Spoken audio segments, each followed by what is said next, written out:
Iyi ni MJ challenge mwajyaga muvuga mutarabona babaye hiti gute, ni gute babaye kizigenza in dancing, in afro dancing, ni gute aba bajama bamenyekanye, ni gute ndaje mbahereze imva n'imvano.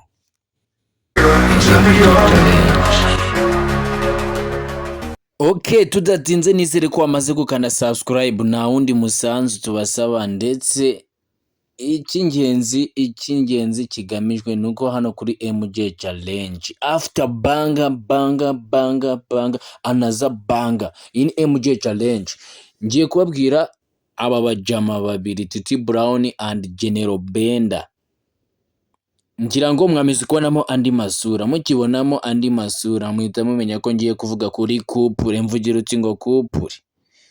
Ahangaha Titi Brown ndakubwira ko atari kumwe nande na Nyambo, ariko ahangaha ari kumwe nande na Nyambo. Tugiye guhera kuri Titi Brown dukurikizeho DJ Benda, kuko n'ubusanzwe Titi Brown twamize kubona ko ari we kizigenza, ariko impamvu umujama General Benda murusha abafroizi nuko General Benda we yasigaye mu gihe Titi Brown yari ari muri gereza. Ariko reka twihute kuri couple ya Titi Brown na Nyambo. Ese ni gute uyu mujama yahuye na Nyambo? Aba bajama ko ari babiri, ikigaragara ni abasikamu babonye nta kundi kuntu baba hiti bose hamwe bitwaza ikintu kijyanye n'abakobwa. Uyu Titi Brown akiva gereza finale nta yindi target yari afite target yo kureba umukobwa uri hiti, yaba afite umusheri cyangwa se ataba afite umusheri, ariko akamwihambiraho akabona icyo bita hiti.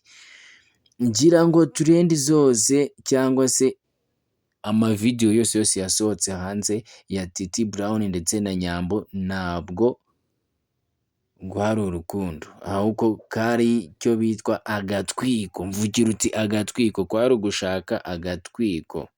Uyu Titi Brown mu gihe amaze kubona agatwiko, ubu ngubu uwo bita Nyambo yahise akatize nawe akata ize. Ngira ngo mwabonye ko yamusizemo n'ikintu cya filime, yasize Titi Brown banakinanye filime ndetse nawe yaratangiye kwigira mu bintu bya filime. Ni ukuvuga ngo imva y'imvano y'agatwiko ka Titi Brown nyuma yo kuva gereza, nta wundi wari uri inyuma ya byose atari uwo bita Nyambo.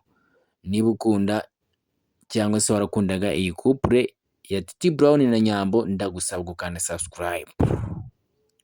Niba wumva n'aba bajama banategura, by the way, ibaze uyu mujama hiti yahise akora akiva gereza, ibaze. Ngira ngo ibyo si ibintu byo gutindaho cyangwa se byo kongera kugarukaho, ibyo murabizi uko mbivuze biririyo. Niba wumva ko bitaririyo wica umugongo iyi nkuru yanjye, banafashe umwanya nkayishaka nkitegura, ariko ibi bintu biririyo. Reka twirukanwe kuwo bita General Benda n'uwo bita Shakira.